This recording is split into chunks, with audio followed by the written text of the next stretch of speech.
పక్కన జనాలు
మిగతా వాళ్ళతో కూడా మాట్లాడి ఈరోజు రేపు ఉంటా కదా మాట్లాడి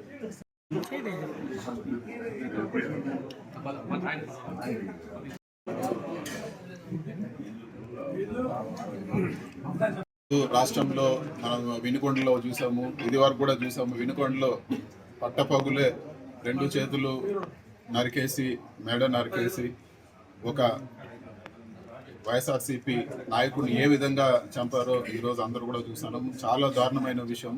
అదేవిధంగా ఈరోజు ప్రతి నియోజకవర్గంలో కూడా ఈరోజు ఇల్లులు కొట్టేయడము, కార్యకర్తల పైన దాడులు చేయడము, వాళ్ళు కేసులు పెట్టాలని పోతే మరీ తిరిగి వాళ్ళపైన కేసులు పెట్టించడము, ప్రభుత్వ ఆస్తులన్నీ ధ్వంసం చేయడము, ఇవన్నీ కూడా ఒక చెడ్డ ఒరవడిగా ఈరోజు తీసుకురావడం జరిగింది తెలుగుదేశం పార్టీ. ఇది సరైన పద్ధతి కాదు. ఎప్పుడు కూడా ఎవరు కూడా శాశ్వతంగా అధికారంలో ఉండే పరిస్థితి ఉండదు.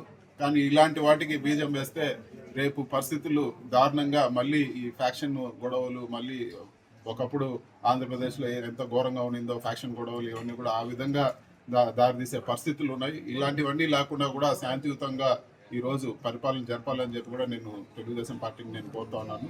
ఎందుకంటే ఈ విధంగా చేస్తే ఎప్పుడు కూడా కాలం ఒకే విధంగా ఉండదు.